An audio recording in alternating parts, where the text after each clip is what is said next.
Assalamualaikum warahmatullahi wabarakatuh. Yang terhormat Ibu Tatina selaku dosen pengampu mata kuliah Tata Kelola dan Manajemen Risiko. Di sini kami dari grup C akan menjelaskan materi mengenai cash register dan mitigasi bagian pengeluaran dan persediaan. Sebelumnya izinkan kami memperkenalkan diri terlebih dahulu. Dengan saya sendiri, Mailani Amelia NPM 275, lalu ada rekan saya Julia Bintang NPM 078, Sania Lulu NPM 127, Aisyah Amelia NPM 220, Nora Elza NPM 269, Francisco Saverius NPM 28, Salva Bianti NPM 316, dan Dendi Hena NPM 410. Nah, yang pertama di sini saya akan menjelaskan siklus pengeluaran. Siklus pengeluaran adalah seluruh rangkaian proses yang dilalui perusahaan ketika memesan, menerima, dan membayar barang atau jasa.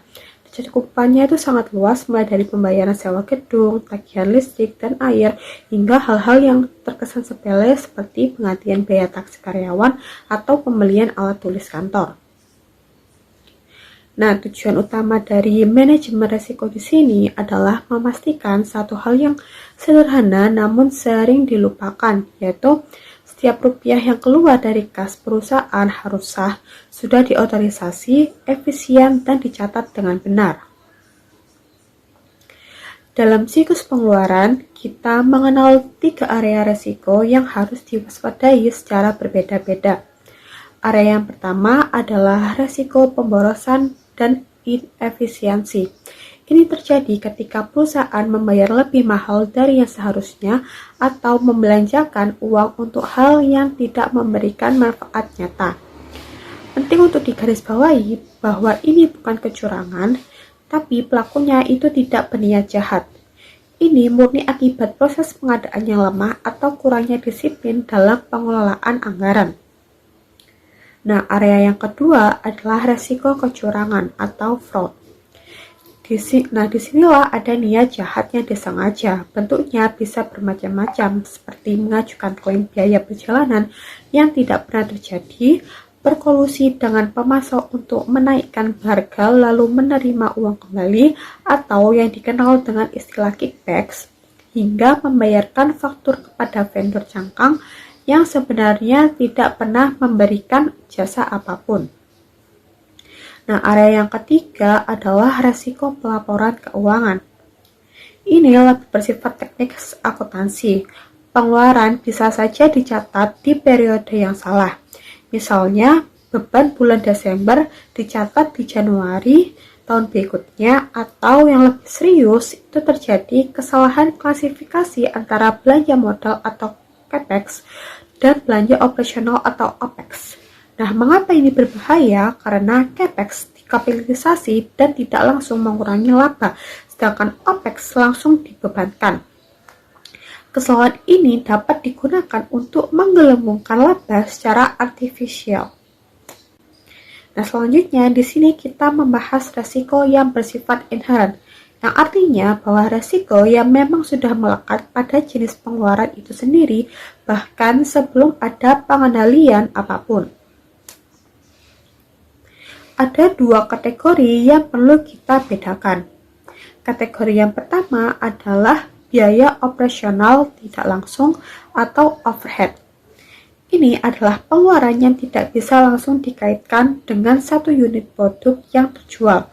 Misalnya biaya pemasaran, biaya riset dan pengembangan, atau biaya administrasi kantor pusat. Nah, resiko pertamanya adalah pemborosan, karena tidak ada hubungan langsung dengan pendapatan, sangat mudah mendanai aktivitas yang sebenarnya tidak memberi nilai tambah yang sepadan. Nah, resiko yang kedua adalah perilaku gunakan atau hangus. Ini fenomena yang sangat umum di banyak organisasi. Manajer yang melihat sisa anggaran di akhir tahun cenderung akan menghabiskannya untuk hal-hal yang tidak perlu, karena khawatir alokasi mereka akan dipangkas di tahun berikutnya. Risiko ketiga adalah alokasi yang tidak tepat. Ini terjadi ketika biaya overhead dibagi ke berbagai divisi menggunakan asumsi yang keliru, gambar profitabilitas setiap produk atau departemen menjadi terdistorsi. Nah, kategori yang kedua adalah belanja modal. Ini adalah investasi jangka panjang seperti pembelian mesin, renovasi gedung, atau pengembangan sistem informasi. Resikonya yang paling kritis adalah kesalahan klasifikasi, yaitu biaya operasional yang seharusnya langsung dibebankan justru dikapitalisasi untuk menggelembungkan laba jangka pendek. Nah, ini adalah bentuk manipulasi laporan keuangan yang sayangnya cukup sering terjadi. Selanjutnya, kita akan membahas salah satu resiko paling mendasar dalam seluruh siklus pengeluaran, yaitu risiko pengeluaran yang tidak diotorisasi. Nah, risiko ini terjadi setiap kali dana perusahaan digunakan untuk tujuan yang belum mendapat persetujuan dari pihak yang berwenang. Skalanya bisa sangat kecil, misalnya membeli peralatan kantor di luar yang diizinkan, hingga sangat besar seperti seorang manajer yang menandatangani kontrak senilai miliaran rupiah tanpa wewenang. Nah, dari mana sumber risiko ini berasal? Ada 4 akar masalah utama. Yang pertama, kebijakan yang tidak jelas. Di sini karyawan melanggar bukan karena berniat jahat, tetapi karena mereka tidak tahu batas yang boleh dan tidak boleh. Yang kedua, ada yang secara sadar mengabaikan prosedur yang ada atau yang kita kenal sebagai control of right. Yang ketiga, penyalahgunaan wewenang. Misalnya, seorang manajer yang menyetujui faktur dari perusahaan milik kerabatnya sendiri. Nah, yang keempat, kecurangan klaim biaya. Di sini mengajukan penggantian untuk pengeluaran pribadi atau bahkan membuat klaim fiktif dengan bukti yang dipalsukan. Nah, lalu bagaimana cara mitigasinya? Pengendalian yang paling utama adalah sistem otorisasi bertingkat. Sistem ini menetapkan batas wewenang yang berbeda untuk setiap tingkat jabatan. Sebagai contoh, ada seorang staf mungkin tidak memiliki wewenang pengeluaran sama sekali. Nah, sedangkan supervisor di sini dapat menyetujui hingga 5 juta, manajer hingga 50 juta, dan di atas itu memerlukan persetujuan direktur atau bahkan dewan direksi. Nah, di samping itu ada 2 pengendalian pendukung yang tidak kalah penting.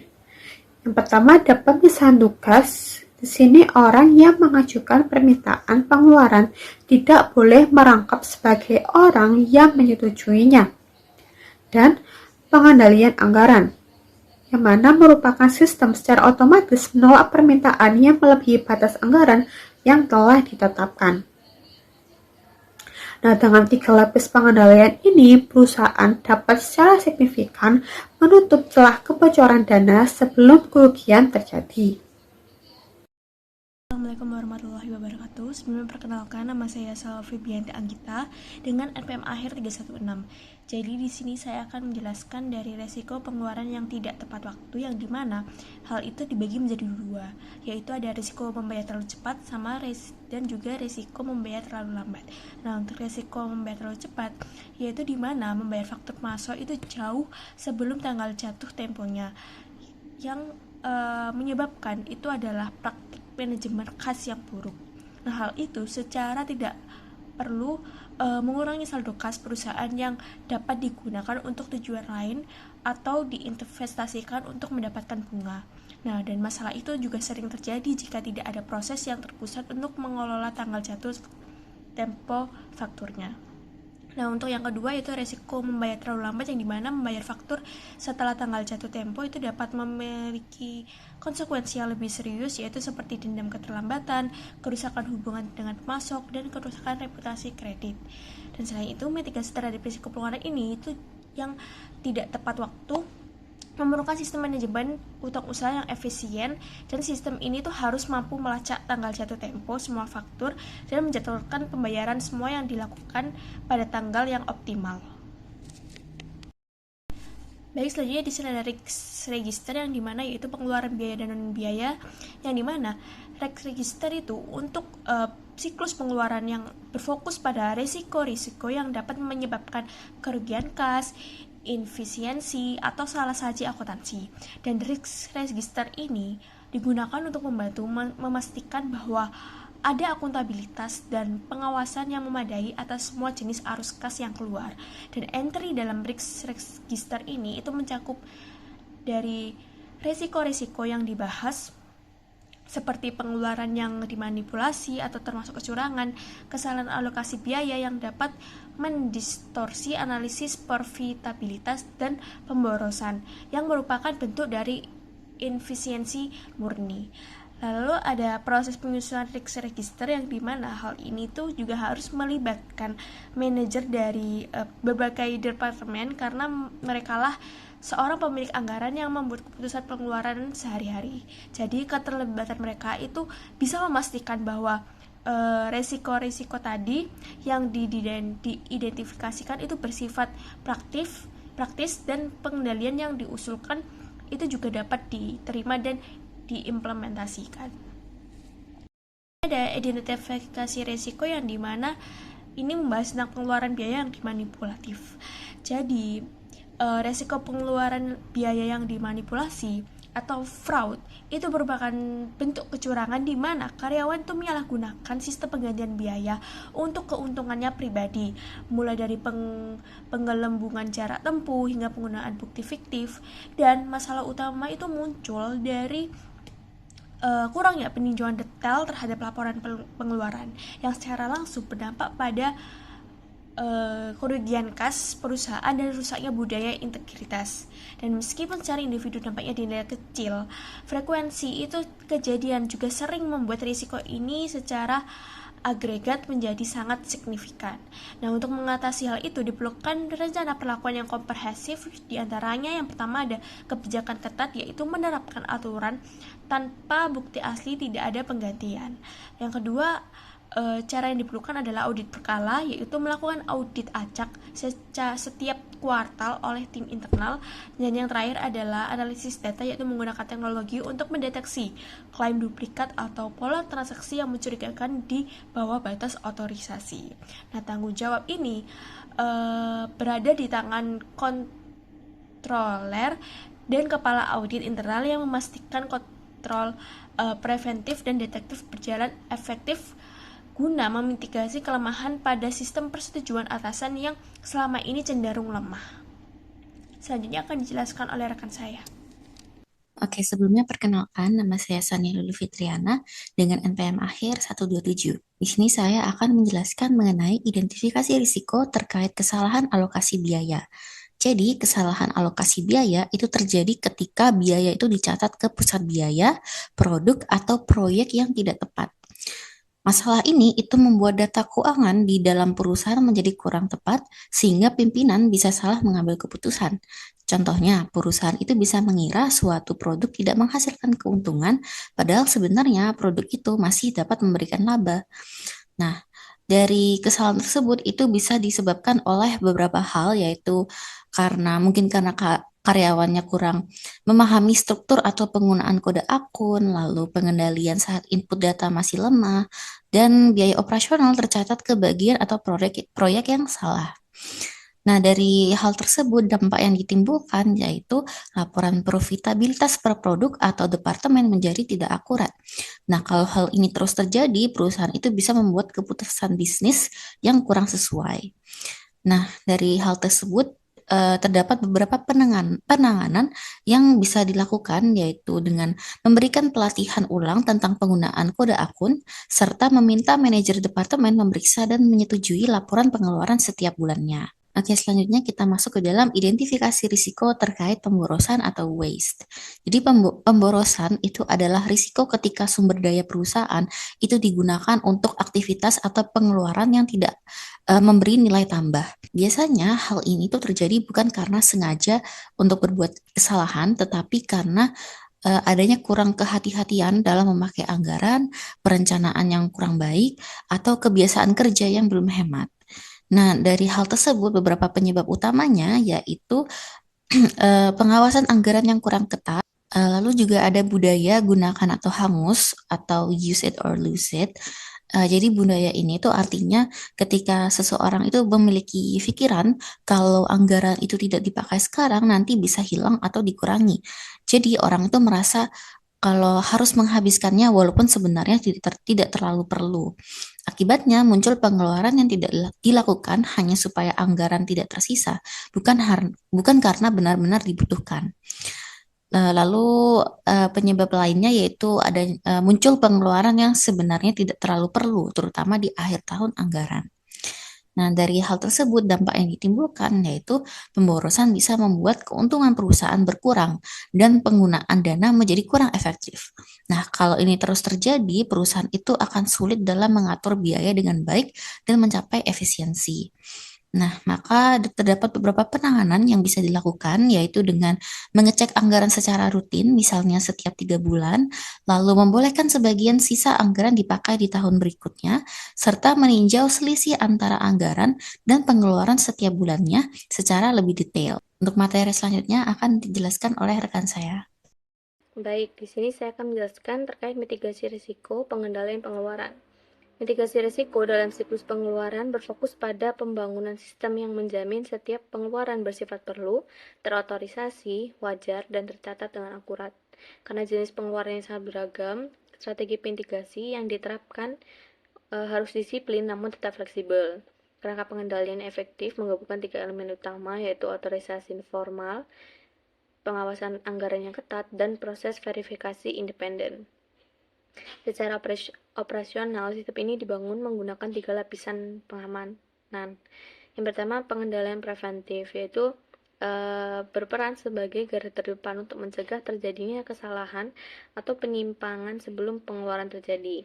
Pengendalian yang paling penting, yang paling fundamental di sini itu otorisasi multilevel. Dengan menetapkan ambang batas otorisasi yang jelas untuk setiap tingkat manajemen, perusahaan memastikan bahwa pengeluaran yang lebih besar dan lebih beresiko akan mendapatkan tingkat pengawasan yang lebih tinggi. Proses penganggaran itu sendiri adalah sebuah pengendalian preventif makro yang menetapkan batas pengeluaran yang disetujui untuk setiap departemen selama satu periode. Lalu yang kedua, pengendalian detektif, yaitu berfungsi memantau kepatuhan anggaran dan mendeteksi penyimpangan yang sudah terjadi, terutama melalui analisis variansi anggaran dan tinjauan laporan pengeluaran. Alat detektif yang paling kuat adalah analisis variansi anggaran, dengan secara teratur membandingkan pengeluaran aktual dengan anggaran dan menyelidiki setiap variansi yang signifikan. Manajemen dapat cepat mengidentifikasi area-area di mana pengeluaran tidak terkendali atau di mana ada potensi masalah. Yang ketiga, pengendalian korektif, berfokus pada tindakan perbaikan setelah penyimpangan ditemukan, seperti penolakan klaim, tindakan disipliner, atau komunikasi ulang kebijakan perusahaan untuk mencegah terulangnya kembali kejadian tadi. Nah, kombinasi dari ketiga jenis pengendalian ini menciptakan jaring pengaman yang kuat dalam proses pengeluaran perusahaan. Selanjutnya ada pengendalian preventif otorisasi multilevel. Otorisasi multilevel atau bertingkat adalah pengendalian preventif fundamental yang memastikan keputusan pengeluaran dibuat oleh tingkat manajemen yang tepat sesuai dengan hierarki organisasi. Prinsip dasarnya itu semakin besar dampak finansial atau resiko suatu pengeluaran, maka semakin tinggi pula tingkat manajemen yang harus memberikan persetujuan. Pengendalian ini bertujuan untuk mencegah pemborosan dan memastikan tidak ada satu orang pun yang memiliki kekuasaan tak terbatas untuk membelanjakan dana perusahaan. Penerapan sistem ini biasanya dituangkan dalam matriks delegasi wewenang atau Delegation of Authority Matrix yang merinci jenis dan batas nilai pengeluaran untuk setiap jabatan. Misalnya, staf bawah itu mungkin memiliki limit Rp0, sementara direktur atau CEO memiliki wewenang hingga ratusan juta atau miliaran rupiah. Lalu terdapat 3 manfaat utama dari penerapan otorisasi multilevel. Yang pertama, pengawasan yang sesuai. Dapat memastikan bahwa keputusan besar mendapatkan uji tuntas yang lebih cermat dari eksekutif senior. Yang kedua, akuntabilitasnya jelas. Jadi tanggung jawab setiap pihak dalam menyetujui pengeluaran ditetapkan dengan tegas.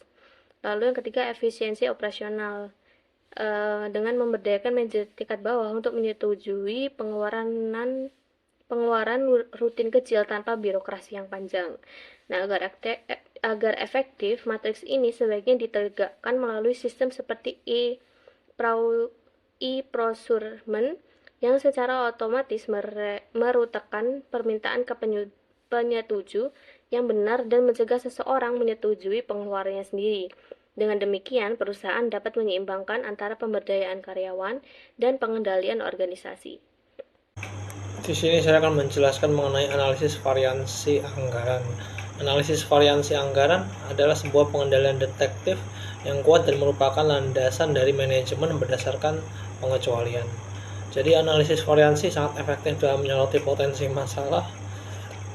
Yang pertama, ada variansi negatif yang besar atau overspending.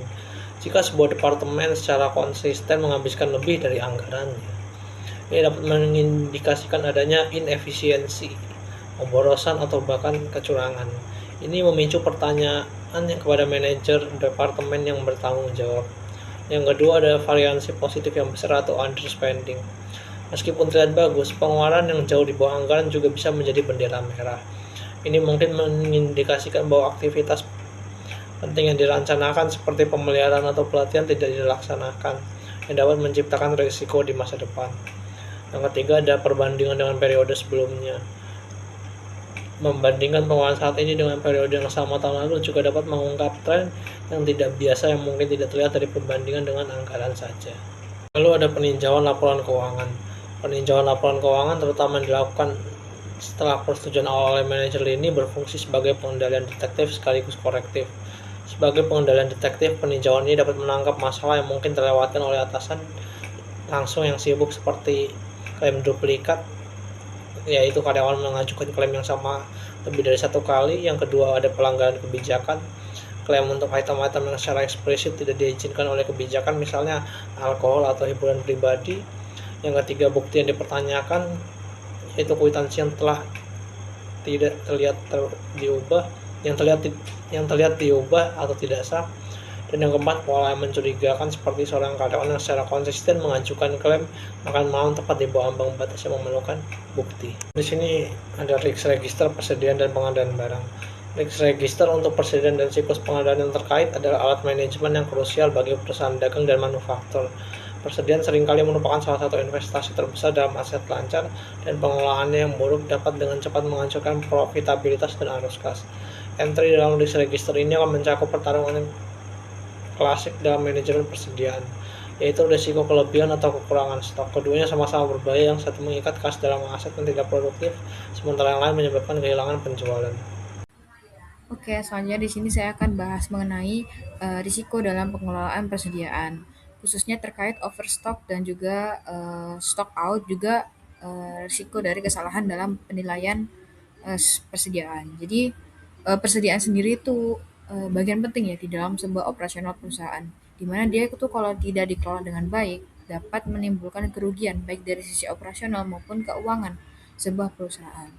Nah, kita masuk ke stock out yang pertama ya. Jadi stock out sendiri itu adalah kekurangan persediaan di mana dia itu terjadi karena stok tidak mampu memenuhi kebutuhan atau permintaan pasar. Nah, ini tuh bisa terjadi karena adanya keterlambatan dalam pengadaan barang, juga kesalahan dalam pencatatan stok. Jadi yang harusnya ngestok lebih banyak, ininya tuh kayak tidak sesuai dengan perkiraan. Semisal nih perusahaan jus kode itu menjual jus alpukat, dia belinya 50 kilo, sedangkan permintaan pasarnya itu melebihi 50 kilo atau bisa sampai 100 kilo. Nah, artinya perusahaan itu tidak memiliki informasi yang akurat atau tidak siap dalam memenuhi permintaan customer. Dampaknya di sini disebutkan ada 3. Yang pertama ada kehilangan penjualan karena barang yang diminta itu tidak ada. Kemudian penurunan kepuasan pelanggan. Nah, karena barang yang diminta itu tidak ada, akhirnya kepuasan pelanggan itu akan menurun kepada perusahaan tersebut. Juga gangguan dalam proses produksi. Jadi kalau misalnya stok itu terlalu sedikit, perusahaan juga bisa berisiko kehilangan income dan juga kepercayaan dari pelanggan. Kemudian selanjutnya di sini kita masuk ke overstock, yaitu kelebihan persediaan, di mana ini terjadi ketika jumlah stok itu melebihi kebutuhan. Ini tuh disebabkan oleh salah peramalan permintaan itunya Peramalan permintaan yang tidak akurat, juga pembelian barang yang berlebihan. Biasanya ini tuh terjadi ketika perusahaan itu terlalu optimis terhadap permintaan pasar. Jadi dia tuh kayak kayak mikirnya selalu kayak ini kita butuh nih segini. Ternyata tiba-tiba ada COVID gitu-gitu. Nanti kan otomatis permintaan pasar bakal turun ya. Jadi harus disesuaikan dengan kondisi perusahaan juga. Nah, dampaknya di sini disebutkan ada 3. Yang pertama ada biaya penyimpanan menjadi tinggi, risiko barang menjadi rusak, juga modal kerja terikat dalam persediaan. Jadi, semisal kalau stoknya itu terlalu banyak, perusahaan itu justru bakal mengalami pemborosan dan juga inefisiensi. Oke, dari penjelasan sebelumnya itu kan bisa disimpulkan ya kalau misalnya stock out itu menyebabkan perusahaan itu kehilangan pelanggan. Kalau misalnya overstock itu bisa menyebabkan peningkatan biaya atau pemborosan. Jadi perusahaan itu harus bisa jaga dua-duanya agar seimbang jumlah persediaan di sebuah perusahaan itu.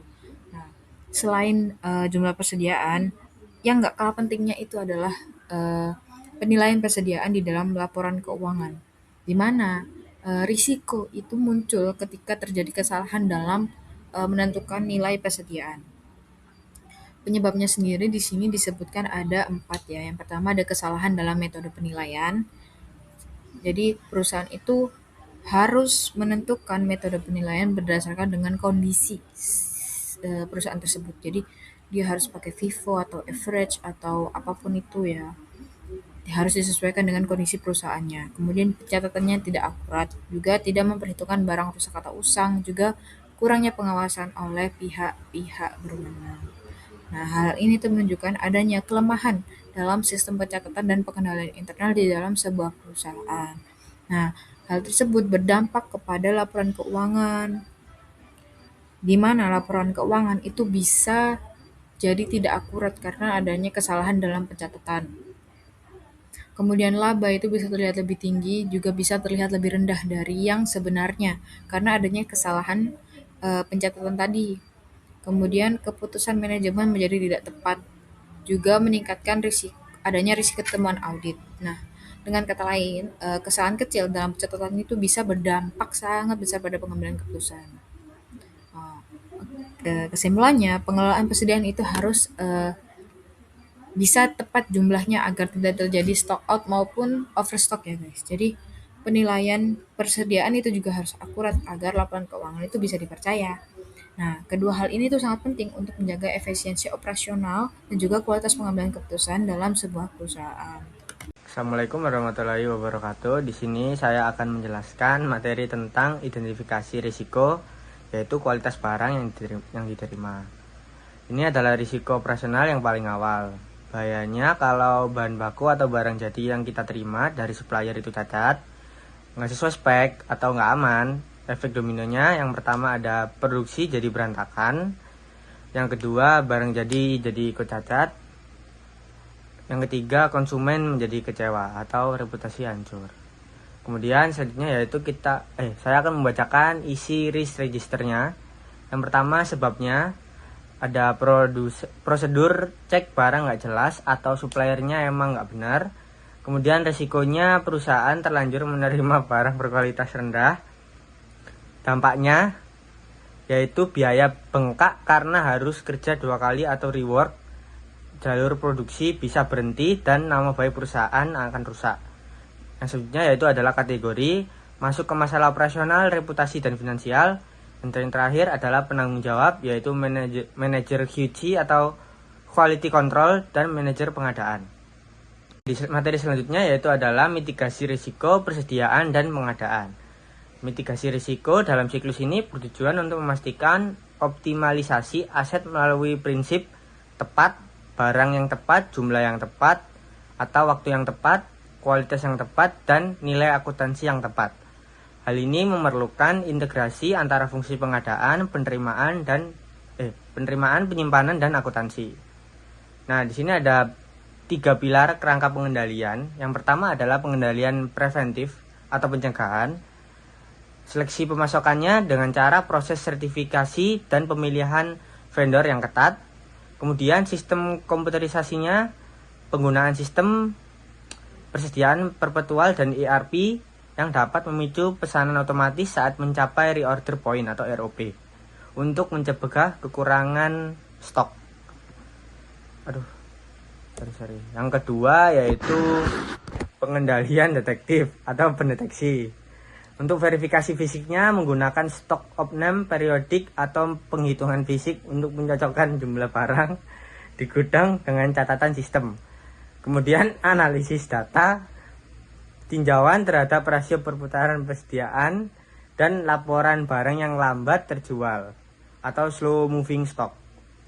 Kemudian yang ketiga yang terakhir yaitu pengendalian korektif atau perbaikan di penyesuaian datanya, yaitu dengan investigasi selisih stok dan penyesuaian catatan akuntansi atau penghapusan stok rusak atau usang. Kemudian audit internalnya dengan meninjau seluruh siklus secara independen untuk menemukan kelemahan sistemik dan memberikan rekomendasi perbaikan. Oke, kita masuk ke materi pengendalian preventif untuk sistem persediaan perpetual. Jadi, sistem persediaan perpetual ini kan sistem pencatatan persediaan yang emang dilakukan secara real time. Artinya kayak tiap ada transaksi kayak pembelian, penjualan, atau retur, data persediaan ini yang langsung diperbarui dalam sistemnya sendiri.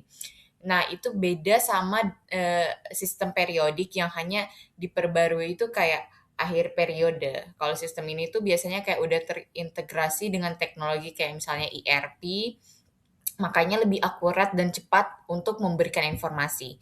Nah, kalau kelebihan dari sistem ini itu sebagai pengendalian preventif, yang pertama itu sistemnya itu bisa mencegah kekurangan stok karena adanya fitur kayak reorder point dan safety stock. Terus kedua, sistemnya juga membantu mencegah kelebihan stok karena manajer itu bisa melihat kondisi persediaannya itu secara real time. Dan ketiga, sistem ini tuh bisa meningkatkan akuntabilitas karena setiap transaksi itu tercatat dan dapat ditelusuri melalui audit trail. Tapi sistem ini juga punya kelemahan, jadi keakuratannya itu bergantung pada ketelitian dalam pencatatan. Jika ada kesalahan input gitu ya, atau ada transaksi yang nggak dicatat, itu data persediaan bisa jadi nggak akurat. Makanya perusahaan itu tetap perlu melakukan penghitungan fisik sebagai bentuk kayak pengendalian tambahan lah ya. Ya, bisa disimpulin lah kalau sistem persediaan perpetual ini efektif dalam mengelola persediaannya sendiri, tapi tetap juga harus butuh kontrol dan pengawasan yang lebih baik atau ada pengendalian tambahan gitu. Oke, jadi kita akan membahas stock of name atau perhitungan fisik persediaan. Jadi stock of name seperti yang kalian tahu itu proses menghitung jumlah persediaan yang ada di gudang, kemudian itu kita bandingkan dengan data yang tercatat dalam sistem. Tujuannya ya pasti untuk memastikan bahwa jumlah barang yang dilaporkan benar-benar sesuai dengan kondisi yang ada. Sebagai pengendalian detektif, stock of name ini penting untuk menemukan berbagai masalah. Misalnya kalau jumlah fisiknya itu lebih sedikit dari catatan, bisa jadi adanya kehilangan atau pencurian yang disebut itu shrinkage. Selain itu, stock of name itu juga bisa mendeteksi adanya ghost inventory, yaitu barang yang tercatat di sistem tapi sebenarnya nggak ada secara fisik. Proses ini juga bisa membantu menemukan kesalahan pencatatan, terus bisa mengidentifikasi barang yang rusak, usang, atau udah nggak layak digunakan. Nah, dalam pelaksanaannya sendiri ada dua metode utama nih. Ada metode wall-to-wall, menghitung seluruh persediaan sekaligus, biasanya satu kali dalam setahun. Terus yang kedua ada metode cycle counting, yaitu menghitung sebagian persediaan itu secara berkala, jadi lebih fleksibel dan nggak mengganggu operasional.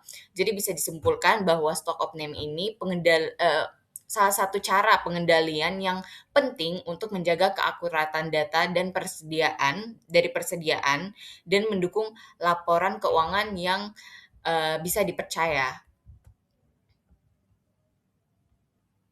Nah, lanjut lagi kita mau bahas soal audit internal pada siklus pengadaan atau procurement audit. Jadi audit ini ya proses peninjauan yang dilakukan secara independen terhadap seluruh proses ya pengadaan. Mulai dari identifikasi kebutuhannya, pemilihan vendornya seperti apa, pemesanan, penerimaan barang, hingga pembayaran. Tujuannya itu memastikan proses tersebut itu berjalan dengan efektif, efisien, dan paling penting bebas dari kecurangan.